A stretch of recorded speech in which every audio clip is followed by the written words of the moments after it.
All right, and we're on. Introducing Noah Kjos, co-founder and COO at DeepTrust. How are you, mate? Doing great and happy to be here. Yeah, likewise, mate. I've found myself going down a bit of a deep fake rabbit hole recently. So I'm really excited to have this conversation. And even when I'm talking to you, I'm hoping I'm not being duped by a deep fake. So if you can put your hand up just to confirm. Yes, there you go. Brilliant. Good to see you again. So how's things been, Noah? How's life at the moment? Good, good. It's just been, very busy. You know how it is with startups, but enjoying the ride and it's certainly a space that's evolving really quickly. So there's a lot to keep an eye on. Yeah, love it. All right, cool. Well, before we dive into Deep Trust, I'd really like to give the audience an idea, Noah, of who you are, because I know you don't have the traditional, conventional like security background. So if you could Mhm. give us a bit of your career trajectory, that'd be awesome. Yeah, yeah. I mean, yeah, I do not have a background in security. I actually got started in kind of tech out of college, specifically like customer onboarding for a company that was powering the back office for a whole bunch of like real estate companies. So not at all kind of a conventional background. But I think what that did for me was it gave me a very attuned understanding of like, hey, why are customers buying, right? Because essentially, if sales ever, sold a pack of lies, it would come to my team to, onboard this company, and it, very quickly we understood the value proposition that they were looking for when they were working with us. So I think it was tremendous for my learning and kind of understanding of like, how do we solve actual customer problems and like why do they purchase a product? Because they're never buying a product. They're buying a solution to some problem that they have, and your product is how you're delivering that that solution. And so, um, great perspective there. I was there for a couple of years, and then ultimately knew that I wanted to move to something a little smaller and kind of eventually maybe launch a startup. It just happened a lot sooner than I thought. Ended up at a smaller company as their head of ops. Some great experience there. And then ultimately, after my grandfather received a scam call from someone who had cloned my voice, I got extremely interested in the topic of deepfakes. And so I met my now co-founder on the YC co-founder matching platform, and we started talking, and he's a brilliant machine learning engineer. Um, and we built out some typical deepfake detection models. Um, and that was kind of the origin story of Deep Trust. And obviously, things have evolved a lot since those early days. But that's kind of how I found my way into the space. And then, Deep Trust wasn't initially a security focused company. It was kind of, hey, deepfakes are going to be a huge problem, and it's going to touch a lot of people across different industries. Um, so how can we best help them? And ultimately, what we came to understand was each industry, deepfakes are aggravating some problem that they're facing, but deepfakes themselves are never the problem, right? And I'll give some examples. For court, in the legal system, it's how do I verify evidence now when all sorts of stuff can be faked really easily? Or if I'm the music industry, it's how do I protect the likeness of my artists and my IP that I monetize as a company when now anyone can replicate, our IP, our brand, and that can cause damage. So what they wanted was some way to basically scrape the internet, identify AI generated content, attribute it back to what artist, what label, and have it copyright, struck. Yeah. And then ultimately, cybersecurity was it wasn't like, hey, how do I identify a deep fake? It was how do I protect my voice and video communication channels from social engineering, phishing, and fraud. And deep fakes are obviously aggravating that and allowing them to move on to new channels. And so as we kind of gained an understanding, we ultimately ended up focusing on cybersecurity after lots and lots of Mm. conversations with CISOs.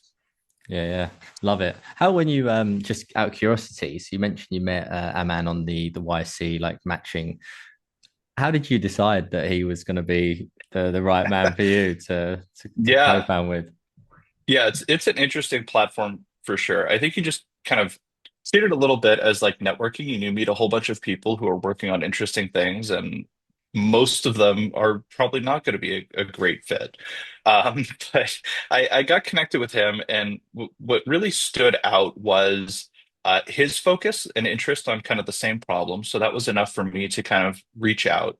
And then as we began talking, I was really, really impressed by kind of his drive and his mission. His technical ability was incredible.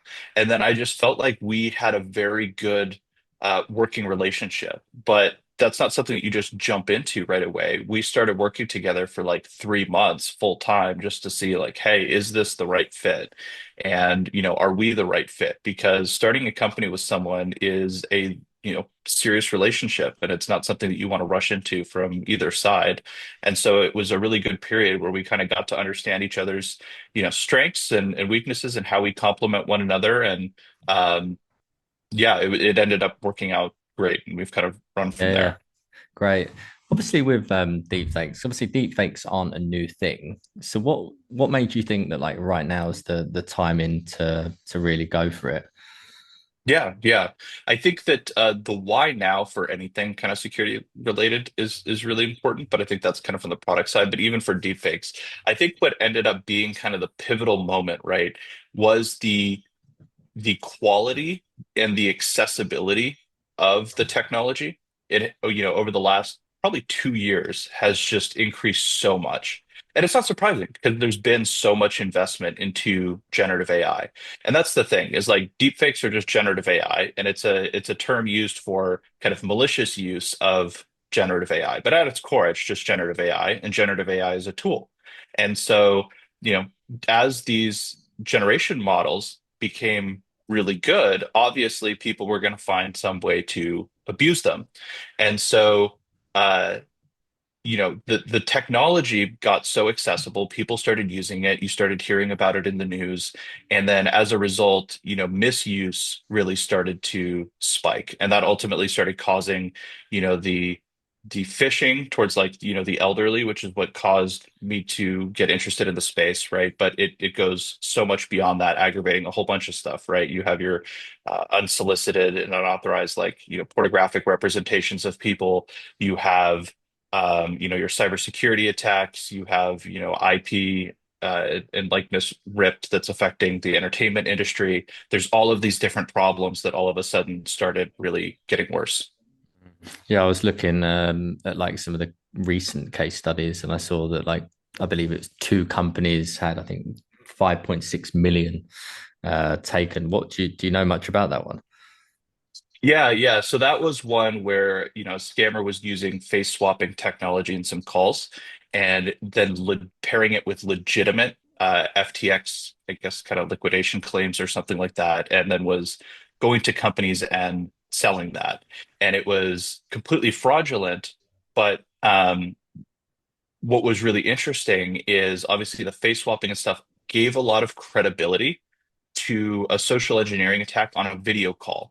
And that's what's really interesting is that like we really haven't had to worry too much about the security of video conferencing previously because I could always tell, okay, if I'm meeting, with Joseph, then it was actually him because I could see him and I could hear him, and our own eyes and ears kind of allowed us to discern who am I speaking with, right? But that's just no longer the case. And so, generative AI is now allowing these attacks to move on to these channels where we aren't suspecting them, and it's increasing the effectiveness.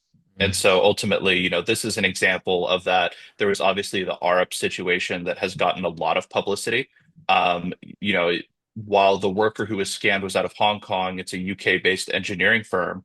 And, part of the dynamics at play were, it started off as a phishing email. The employee was somewhat skeptical, asked for a video call correctly, and jumped on the video call with the CFO, who is based out of the UK. And so you have a Hong Kong employee. There's a power dynamic at play. It's on video conferencing, which is a trusted platform, and it's like, look, I already had questions, but now I'm speaking with leadership, and they're reconfirming this. I guess I'm going to proceed, even though it feels kind of uncomfy.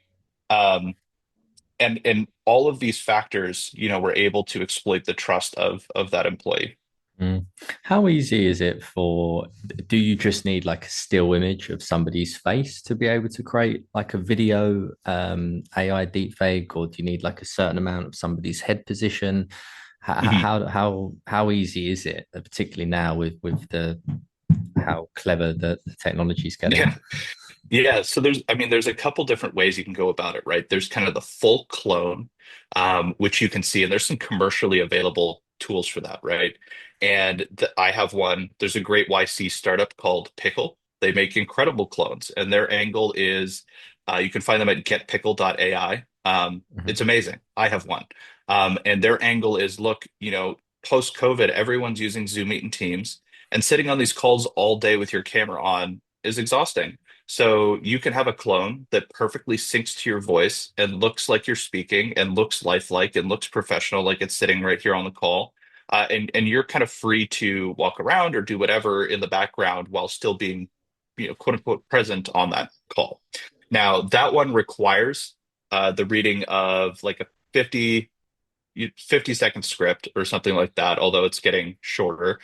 They're continuing to iterate, but you have kind of these commercially available tools. If they're taking the full avatar approach, it requires a little bit more video today. That this could change in a couple months. That's the caveat I have. Like the space is moving really quickly. Yeah. Then you have some of your face swapping tools. Those just require a still image. Now, what those are doing is it's taking a face and it's replacing your face on screen. What you still need to have in order to have like a convincing replication of somebody is, you need the rest of your body and frame needs to somewhat match that person or how someone might expect them to look. Yeah. So there's some additional kind of cosmetic work that someone might need to do in terms of like, do I wear a wig or do I change like my clothes or something like that? Um, so there's some stuff there, and then there is some improving technology that can just take a still image and animate it.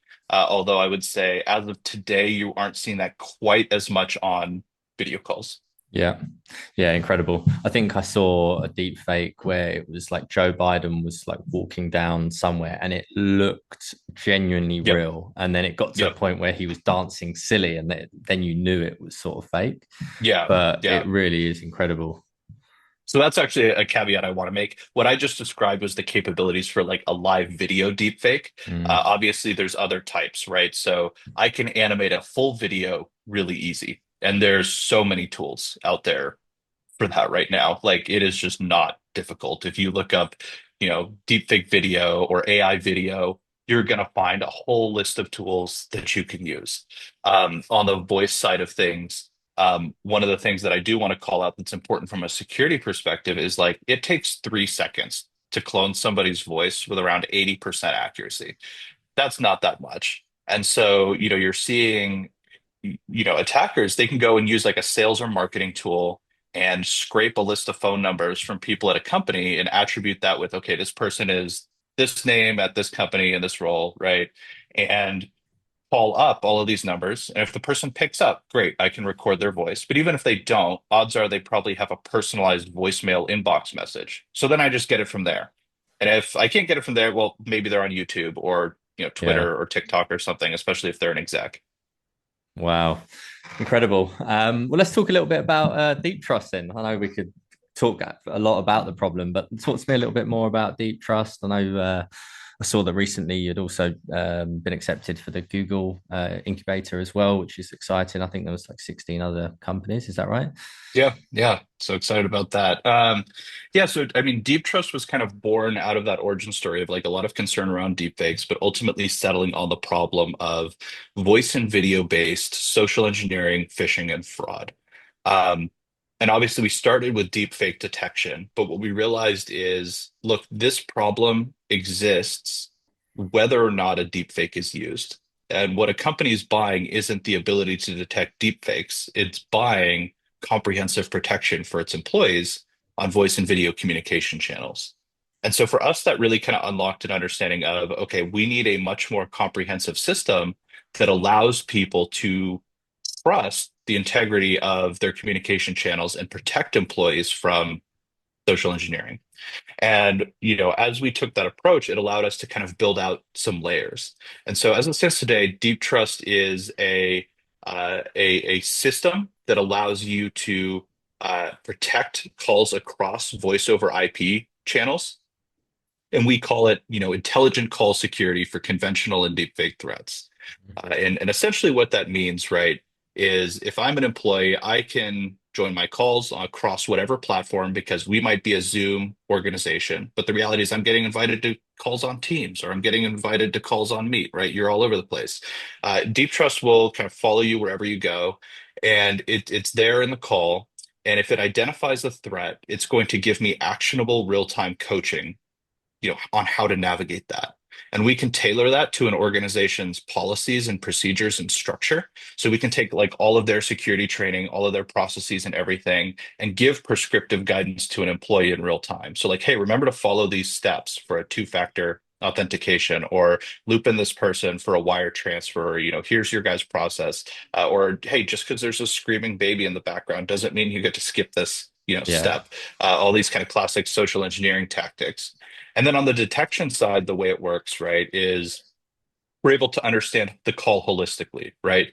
Who's in the Mhm. call, what's being said, the roles of the people in the call, and then how does this compare to traditional social engineering tactics? Is there a deep fake in the call? We're able to kind of comprehensively understand the conversation and its participants. How quickly are you able to identify if there is a deepfake? Yep. So this is where it's really important. I think right now we are flagging if there is social engineering. And Yep. this is an important distinction because you're going to start to see legitimate uses of generative AI in calls. And so you're going to start to see apps like Pickle that allow me to have a clone in the call, right? And it might be legit. And there's no flag because I'm not trying to coerce anyone, right? And so Mm. the presence of AI is not necessarily indicative of a threat, but it does raise the risk, threshold, right? And so, or real-time language translation, right? And so you're going to begin to see these things where like, I can speak in English and you're going to hear my voice in like Mandarin or Cantonese or Spanish or any of these other languages. These are here like already. They aren't super widely adopted, but there's going to be legitimate uses of generative AI in calls. And with that, you can't just key then off of is there generative AI in the call? You have to understand the intent. And so I would say we can identify, a deep fake in around, 3 to 6 seconds. But that in and of itself for us is a data point. We Hmm. kind of pair that with the intent before making a decision. Yeah, got it. What I find really interesting is also the use cases that this can just the amount of sheer use cases, for example, like within the staffing industry, where we're Mhm. interviewing a candidate or one of our clients is participating in an interview, where they will then be able to identify whether that is the actual candidate or whether the candidate is engaged, whether they've shot off to the toilet or whether it's still on screen. So I find the amount of sheer use cases, it's not just security, it really is quite a Yep. broad spectrum. Um, you mentioned earlier about like the actual threats and the potential of what could happen. Like we've seen 5.6 million being transferred. What else do you think we will be seeing over the next few years, and how is this space gonna evolve? Yeah, yeah. So I mean, it's really thinking about, right, like if generative AI is allowing these amazing tools that we can use kind of across all sorts of different applications in business, um, criminals are going to find all sorts of creative ways to leverage these tools as well. And so there's going to be, you know, what are typically existing problems that are just going to expand in scale and manifest and kind of bubble up in new ways. So obviously, there's like the phishing and social engineering aspect of this, right? Where generative AI now adds a lot of trust and credibility to what I'm doing, but then also allows me to scale my attacks in new ways.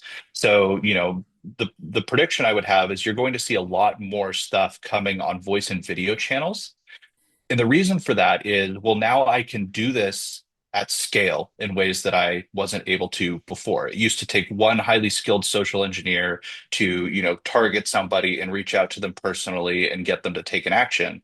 Okay, well, now I can, build an agent that can scrape a prospect list, identify a voice of somebody from that list, right? Attach this to an LLM that functions as like the brain, and then now call these people at scale with a prompt of your objective is to get this information. And so you're going to start seeing scaled phishing and social engineering on voice channels. It's also allowing, attacks to move on to video. It's a platform that has been considered like pretty trustworthy. And so people are less suspicious on a video trap platform because, hey, I could always generally trust my own eyes and ears, right? And I'm seeing this person in front of me. So you're going to start seeing more attacks there. And then online, you're just going to see way more AI generated content, and it's going to get really difficult to understand, right? Like what is real online and what is fake. And when there's such a high volume of fake content, you're going to begin to kind of doubt your ability or is anything real, right? Like now there is this anything's up for question. You're going to see it entering in, the political arena. There was a lot of concern around that with this last election. It actually ended up not being as bad as we thought it would be, but you are going to start seeing lots and lots of AI generated content, and you know we're going to have to adapt and become a lot more skeptical of what we're seeing and what we're hearing and critically think a lot more. Yeah, you used trust a couple of times. I now love the name. I've just realized deep trust. Yeah, very clever. What's the future, Noah? I know we're only on really the start of this journey. Well, what's the future Yeah. hold for you guys, and what's the plans? Yeah. I mean, the future's bright and it's going to be busy.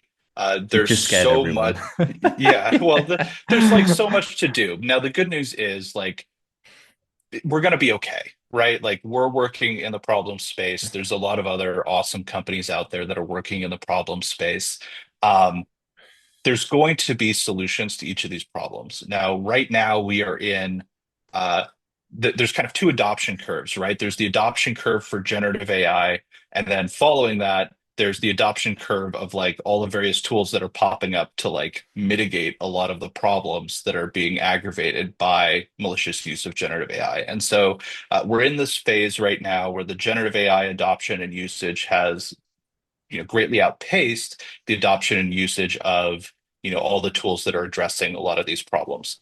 They're going to catch up at some point, right? Like we're going to get to a place where we'll figure it out. But right now, it's moving very, very quickly. And so, for us as a company, and as we look at the future, there's a lot to do even within this problem space.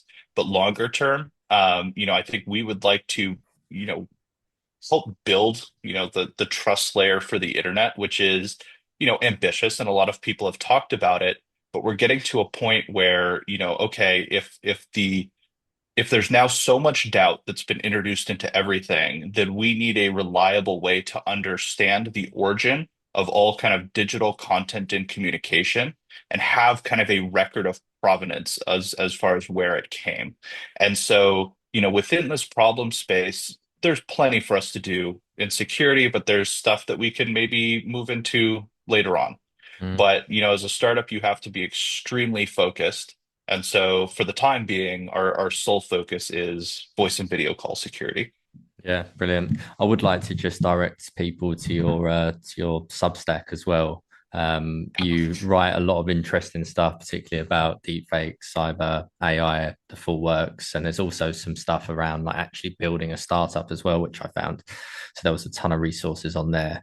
Um, Brother, it's been an absolute pleasure having you on the show. I've really enjoyed it, and I'm looking forward to actually seeing you at RSA in a couple of months. Well, yeah, next month now. Yeah, it'll be great to see you there. I appreciate you having me on. And for those of you looking to find me on other platforms, you can find me at Noah's Arc Substack. You can find me on LinkedIn at Noah Kjos, KJOS, as the last name. And then, of course, Deep Trust at deeptrust.ai. If we can ever be of assistance, please don't hesitate to reach out. Love it. Thanks for coming on the show, Noah. It's been a pleasure. Thank you. Thank you for having me. Thank you for listening. If you've enjoyed today's show, please like and share with your friends and colleagues, as this is really important for the show's reach. If you'd like to be our next guest or are interested in Aspiron Search's staffing solutions, please get in touch directly with me or reach out to us via our website www.aspironsearch.com.